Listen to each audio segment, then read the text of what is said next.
Sir अस्सलाम वालेकुम। वालेकुम। खैरियत से हैं आप? ठीक ठाक है सर? बिल्कुल ठीक है। सर कन्वेंशन तो आज हो रहा है, यहाँ पर तो वकला इकट्ठे हैं। इस्लामाबाद में क्या हो रहा है सर? देखें, हम इसलिए इकट्ठे हुए हैं ताकि एक डायरेक्शन दे सकें वाज़े तौर पे पाकिस्तान के अवाम को भी और तमाम जो अदारे हैं उनको भी, कि इस वक्त जो गैंग ऑफ क्रिमिनल्स जो है वो हुकूमत में बैठा हुआ है, जिसने खुद जो सारी ज़मानतों के ऊपर है और वो जिस तरह का माहौल बना रहे हैं तो बन गया सर, बन बात गया। सुने ना, बना दिया उन्होंने।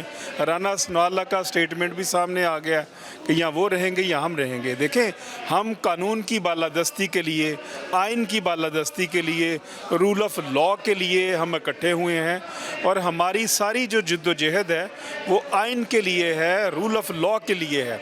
कि इस तरह जो आप आला अदलिया के जो पर काट रहे हैं और सबॉर्डिनेट लेजिस्लेशन के ज़रिए जो आला अदलिया को आप समझते हैं कमज़ोर करके, हम एक अपने पार्लियामेंट के तहत हम एक्सटेंशन भी लेते रहेंगे और आपको कोई पूछेगा भी नहीं। ऐसा नहीं होगा। ये लॉयर्स मूवमेंट चलेगी। मुशर्रफ की लॉयर्स मूवमेंट आपको याद होगी। ये लॉयर्स मूवमेंट उससे भी बड़ी लॉयर्स मूवमेंट होगी।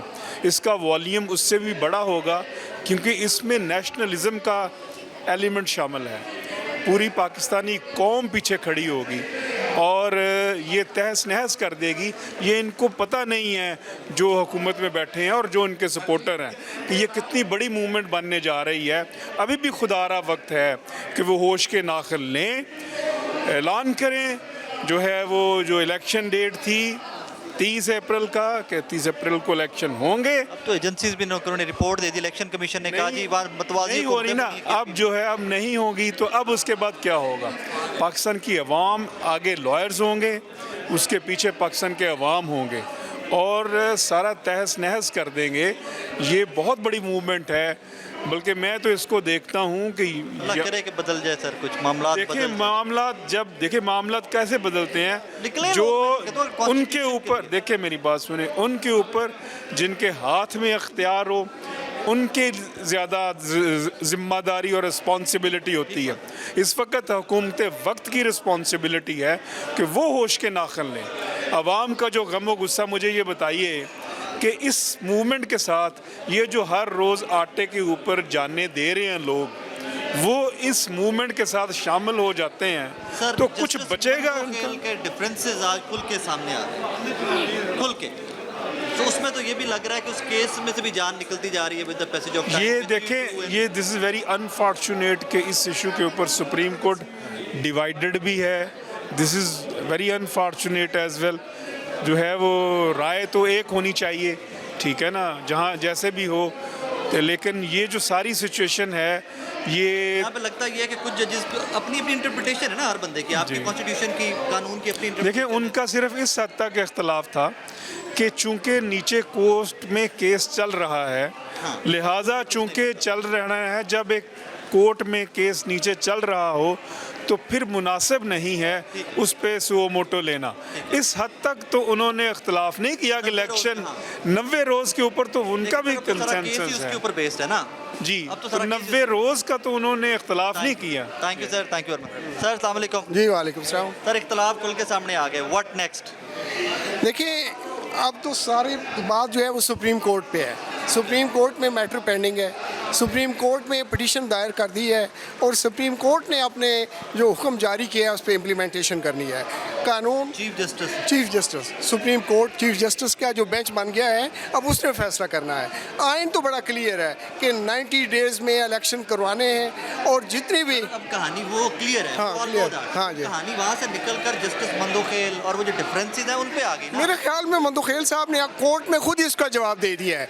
उन्होंने कहा कि 4-3 या 3-2 ये मसला हमारा इंटरनल है, आप इस पे बात करें। जो अब पिटीशन हमारे सामने है और वो है कि इलेक्शन होने और इलेक्शन इलेक्शन कमीशन उनको पोस्टपोन कर सकता है या नहीं कर सकता। व्हाट इफ के इलेक्शन नहीं होते 90 दिन में, वकला की क्या स्ट्रेटेजी? कला जो है वो तो सड़कों पे आएंगे। आज का ये नुमाइंदा कन्वेंशन इस बात का सबूत है कि पाकिस्तान भर से वो कला नुमाइंदे यहाँ आए हैं। वो रूल ऑफ लॉ के लिए, आइन की बालादस्ती के लिए और अदलिया की आज़ादी के लिए सुप्रीम कोर्ट की सपोर्ट में वो निकलेंगे जिस तरह 2007 में निकले थे। Thank you very much sir. Rao साहब अस्सलाम वालेकुम सर। बिस्मिल्लाह। ये ठीक सर, खैरियत? वालेकुम सलाम, अल्लाह का शुक्र। सर वकला इकट्ठे देख के बड़ी खुशी हो रही है, लेकिन इस्लामाबाद में मामलात कुछ और चल रहे हैं। आपको इस वक्त मुल्क की हालात का तो पता है कि मुल्क में कैसे हालात चल रहे हैं। इस वक्त रूल ऑफ लॉ की तो कोई बात ही नहीं है ना, आपके सामने है कि बिल्कुल अनारकी का इस वक्त माहौल बना हुआ है मुल्क के अंदर जो है। और वो मैं माजरत के साथ वो एक टीम इस वक्त कर रही है जो इस वक्त बरसर इक़्तिदार है। ऐसा कभी भी नहीं हुआ जैसा कि इस वक्त हो रहा है। सर जब भी कोई प्रॉब्लम आता है ना सोसाइटी में, तो हम लोग भागते हैं कोर्ट्स की तरफ। जी हाँ। एक जुमला बड़ा मशहूर है, आई सी यू इन द कोर्ट, कि कोई भी ज्यादती होगी तो आई सी यू इन द कोर्ट। अब कोर्ट्स खुद विक्टिम है एट दिस टाइम, कोर्ट्स खुद निशाने पे, हम सारी आवाम पाकिस्तान की 22 करोड़ कहाँ जाए? आपका बड़ा अच्छा क्वेश्चन है। कोर्ट्स को भी होश के नाखून लेने पड़ेंगे अभी। कोर्ट्स भी जो हैं वो भी मेरिट्स के ऊपर जो हैं काम को देखें और मेरिट के ऊपर फैसले करें। आपने देखा है, देखें आज कोई भी जज भी है जो वो सिर्फ और सिर्फ अपने आप को कैसे साबित करता है, वो अपने फैसलों से साबित करता है कि मैं अपने फैसले करके दिखाएं ना।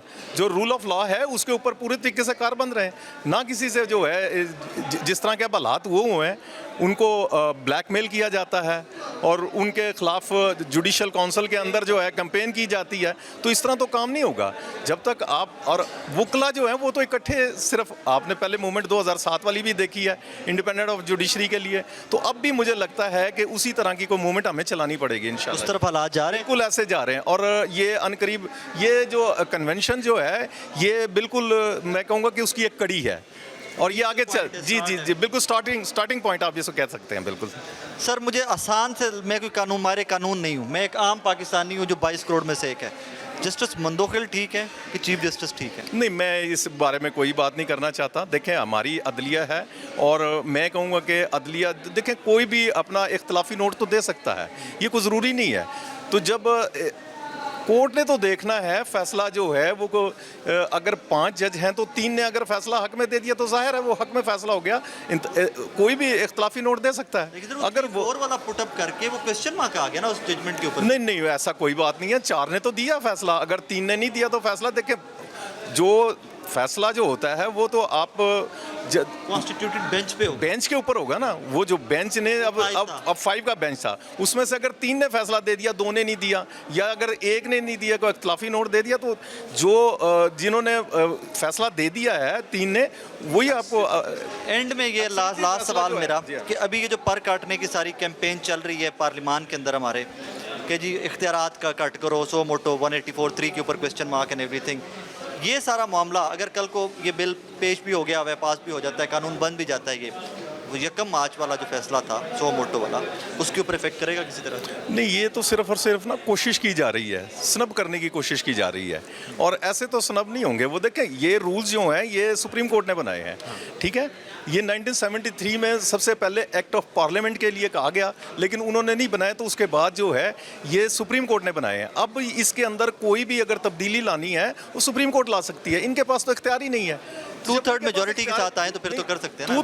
2/3 मेजोरिटी जब आएगी जब देखा जाएगा ना। अब तो है ही नहीं इनके पास। कोर्ट के ऊपर जो है वो प्रेशर डालना चाह रहे हैं कि किसी तरीके से, अब कोर्ट्स ने जो फैसले किए हैं वो तकरीबन अच्छे फैसले किए हैं जी, तकरीबन अच्छे फैसले किए हैं। मैं जैसे सुप्रीम कोर्ट ने फैसले किए हैं, इसके अलावा भी बेशुमार फैसले जो हुए हैं वो बेहतर फैसले हुए हैं। क्योंकि देखें फिर मैं वही बात करूंगा कि आपने अपने फैसलों से साबित करना है। बिल्कुल। तो सुप्रीम कोर्ट अपने फैसलों से साबित कर रही है, बेहतरी की तरफ जा रही है सुप्रीम कोर्ट। राव साहब thank you very much, thank you.